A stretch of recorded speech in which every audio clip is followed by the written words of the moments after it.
Disco Valenti had just started its final run when it hit a trough created by a spectator craft, went sideways and barrel rolled. The driver, Alan Hatherall, and another passenger in the boat have been taken to Wallsend Hospital in a serious condition. Another boat, Little Angel, driven by David Rose, hit Disco Valenti, soared over the top and rocketed 5 metres into the air. Rose was miraculously uninjured. Earlier this afternoon, Newcastle Water Police received a mayday call from a yacht off Stockton. The 10-metre two-masted boat with a distressed woman on board reported that the skipper had fallen overboard. Well, we got the call at 1:45. A woman was calling for assistance, claiming that her partner on board the vessel had been washed over the side. When was he washed over? Well, we ascertained that he was washed over between 6 p.m. and 8 p.m. last night. Whereabouts? Somewhere off Norah Head. The woman was unsure. She was very distressed, naturally, and she was on the yacht on her own from 8 o'clock last night. The police launch Brian K. Doyle located the boat Roving Tar and towed it back into the harbour. Pat McBride of Lemon Tree Passage was met by friends and ambulancemen. He's been taken to the Royal Newcastle Hospital for observation. Police say the skipper, John Whipple, aged 37, had tried to rectify a fault with his automatic pilot at around 6 last night. He fell overboard and Mrs. McBride was apparently unable to turn the boat around. She was also unable to reach help on the radio or by setting off the safety flares on board. Well, apparently she was calling, but she was calling on the wrong channel. We couldn't monitor the channel she was calling on, and no one else could apparently. She was calling on channel 16. Mr. Whipple was the subject of an article in the Newcastle Star newspaper last week.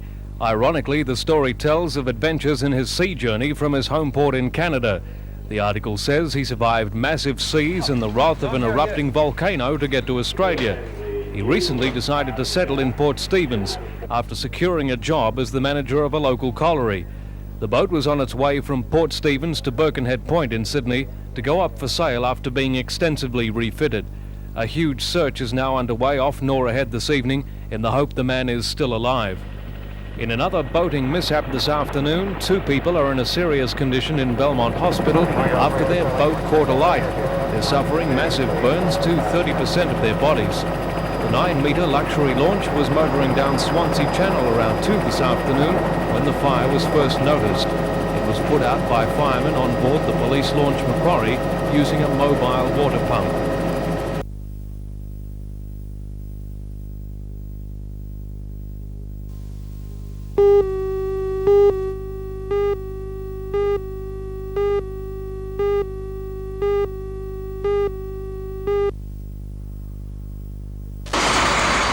In the first 6 months of this year, there have been 17 armed robberies. Police say 80% of these have been by young people financing a drug habit. From today, regular police patrols are taking to the streets to provide police presence where large amounts of money or drugs are handled. Constable Julie Towers and Brian Atkinson were on the job this morning. The first stop, the scene of a bank robbery in Beaumont Street a few weeks ago. As well as making contact with management, a check on security is made. Building societies, TAB offices, medical insurance agencies, large shops are all potential robbery targets. Chemists have also noted an increase in armed hold-ups from people thinking drugs may be kept maybe there's things twice what they're doing. And after talking with chemists today, it's clear that they will welcome the patrols. Sergeant John Hakes is spearheading the counter-hold-up program throughout Newcastle. It must now be quite obvious to the people who are involved in this sort of thing that their chances now are multiplied. There is going to be much more of a police presence on the street.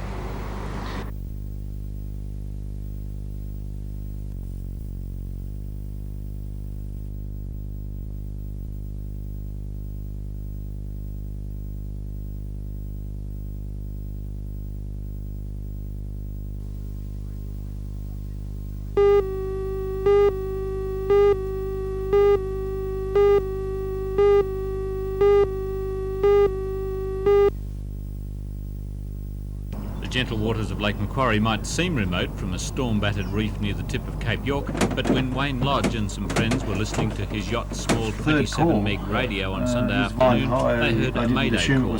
The yacht was sinking off Albany Rock near Cape York. Wayne alerted the local Coast Guard and ultimately a helicopter from Thursday Island plucked 7 crew members from the stricken ketch. the voice sounded fairly concerned, and then after the third call, he was very worried, and we assumed that it was an original call and that it was in Cape York. Somebody else was looking after it. We didn't need to worry. There's that risk then of thinking that they are looking after it. Yes, it was, and it was only after discussion amongst the boats that were tied together that we thought, well, maybe we'll let the Coast Guard know just in case, which we did. We called Swansea Coast Guard, who relayed the message to the police handling that roving tar incident, and they called up Marine Operations in Canberra, who let us know eventually that they dispatched a helicopter. And Marine Operations came back to you last night to say that yours was the only call received. Yes, the call came from the Coast Guard. They called the Coast Guard up, local Coast Guard, and advised them that the yacht that called from Lake Macquarie was the only one they heard. 880, which is the rescue channel. It was a very weak signal and just broke it. Swansea Coast Guard, Swansea Coast Guard, this is Yacht Infinity, over. It's definitely worth a check, even if you don't believe that a small 27 meg set that's got a range of about 25 miles can pick up Cape York Peninsula.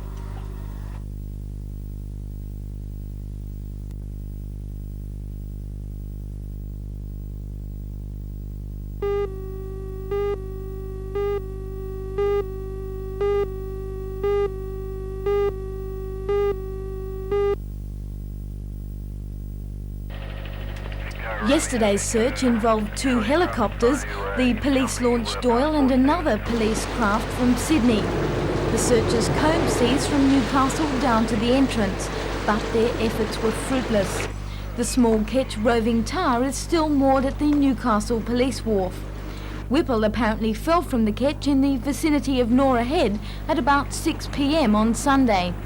The ketch was towed into port on Monday afternoon after it was located about 10 kilometres east of Newcastle. Mrs. Pat McBride of Lemon Tree Passage, who was with Mr. Whipple on the trip from Port Stephens to Sydney, was unable to turn the yacht around after the skipper fell overboard.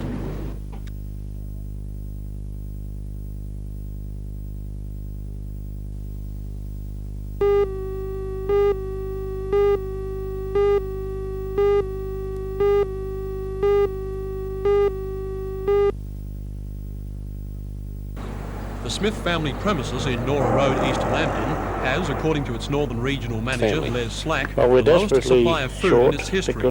Its food shelves are obviously depleted, and I was told they're lucky if they receive donations amounting to 1 box of food a week. As well, the Smith family is operating its service, which also covers the receiving, sorting and subsequent distribution of clothing, furniture and toys, with only a handful of volunteers. That's not to mention the skilled help also needed to carry out the necessary structural alterations to the premises. However, with food being the greatest immediate need, the Smith family are planning a food drive early next month. In the meantime, with 20 to 25 families calling in a day for welfare, the situation is intense. We're desperately short because of the number of clients coming in at the moment. We desperately need beans, peas and basic foods. Over the last 3 months we've issued out over 46,000 tins, and we're down to the last few tins at the moment.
Who's Who is one of the cleverest farces I've seen for a long time.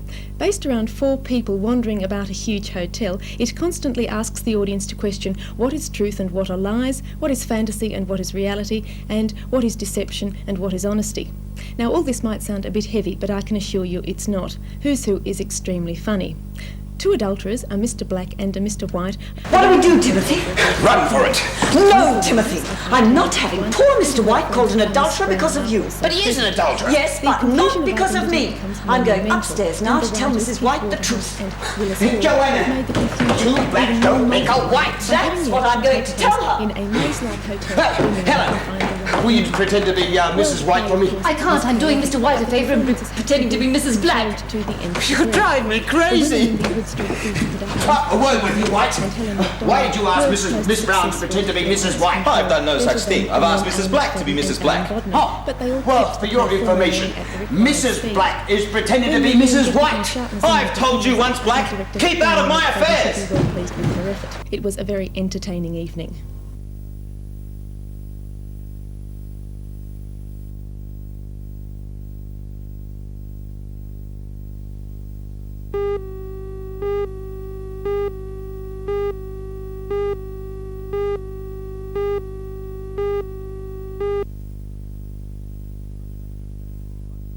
The Chamber says in 1982, Newcastle City Council increased the residential rate by 18%, but industrial and commercial ratepayers faced a 31% increase.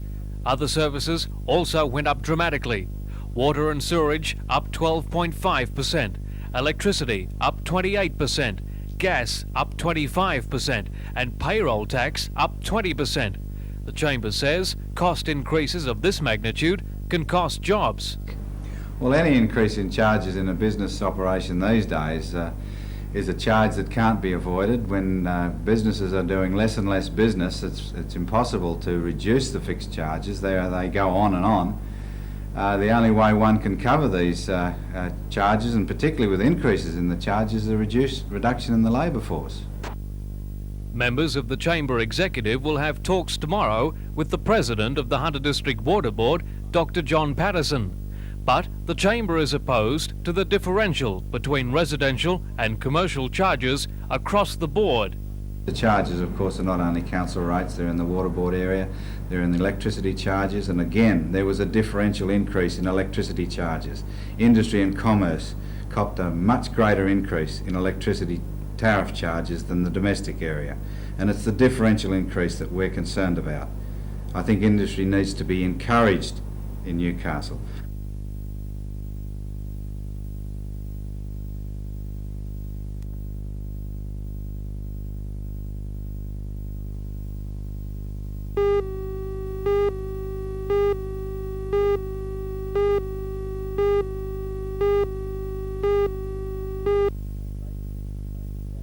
Basically, it's the same as boxing, same boxing rules apply. You must throw at least 8 kicks to the opponent's body or head area per round.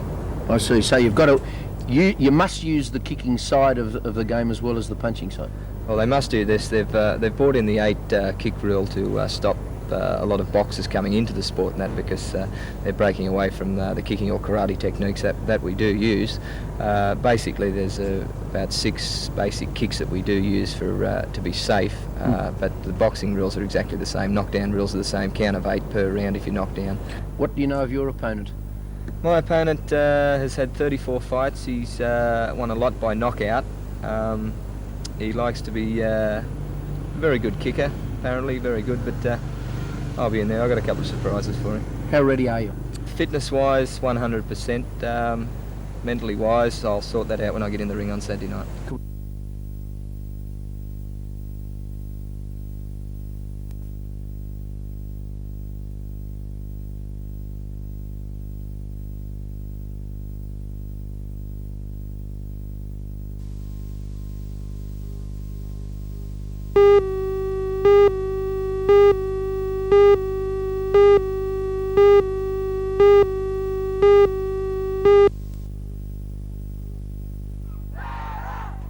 There's no doubting the popularity of schoolboys football, as was evident by the large crowd that turned out at Harker Oval today to witness the match between Lambton and Farrer. The boys today put on an exhibition of football that sometimes overshadowed last night's State of Origin match between Queensland and New South Wales. They threw the ball around at gay abandon, tackled hard and generally put on a great display of rugby league. Lambton ran in 5 tries, and tries were scored by Peter Holland, David Wilson, Scott Wilkinson and Tim Butler, who scored 2, and Darren Witherden had a great day with the boot, kicking 6 from 9. For Farrer, only 2 tries in their gallant effort, 1 to Hardcastle and 1 to Reardon, and Hardcastle kicked 2 from 3 attempts. Lambton's next opponents in the regional playoffs is Chatham High, who conquered them last year in the quarter-finals, and this match certainly will be worth going a long way to see.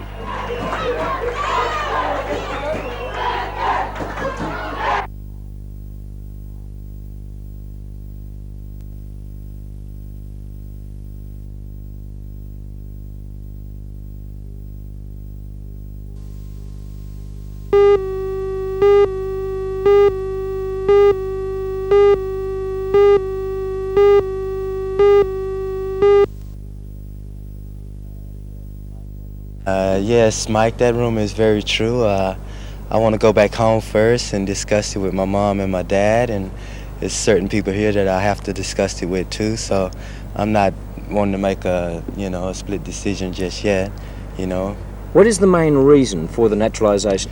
The main reason is to be able to play next year, and if I'm going to make a decision, then it would have to be soon in order to, for the paperwork and that to go through in order for me to be able to play next year. Now, by that you mean that the change in the National Basketball League stipulations of having 2 import players, you would, in regarding the Falcons, be the 3rd import player? Right, and I would also be naturalised, so in order for that, I'd have to be a naturalised player next year.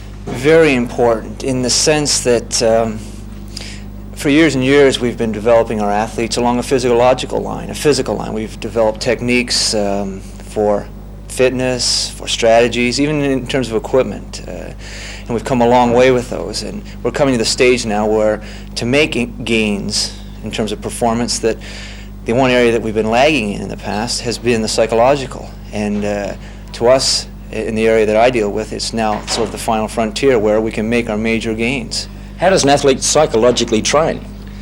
That's a good question. Right now in the world, most of your elite athletes actually have a psychological package that they use, and it becomes part of their program. They not only go on the track for X number of hours to train, but they also have a psychological package, which the beauty of the psychological package is they can do it outside the track. The lectures you'll be giving tonight, who will you be directing these to, the coaches or the athletes themselves? Both. I'm talking to coaches, and I'm going to relate how athletes see things and how the coaches can best facilitate that process.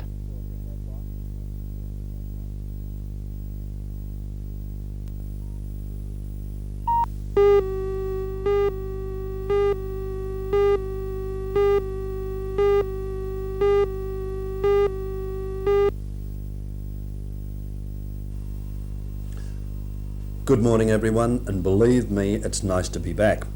And it's probably just as well I was on the flat of my back when the government announced the new rules regarding lump sum superannuation payments, or should I say proposals, because that's just what they are. Now let me go into detail. Over the years, thousands, indeed tens of thousands of people have joined or belong to superannuation funds, expecting on retirement certain benefits.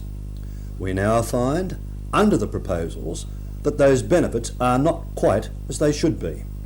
Now, without going into too much detail at the present time, I think the concept is totally immoral. If the government want to change the rules, what they should do is to say, right, up to the 30th of June 1983, all existing superannuation contracts will be honoured. After the 30th of June, e.g. the 1st of July onwards, anyone taking out superannuation will have to abide by the new rules. Now, that to me is a pretty simple exercise. Quite frankly, I think the government will be forced to back down. I think they should accept the advice of the Confederation of Australian Industry and defer the proposals until they can be studied in detail. I'll have more to say about superannuation next time, but in the meantime, thanks for those cards and letters, and I'll see you next Monday.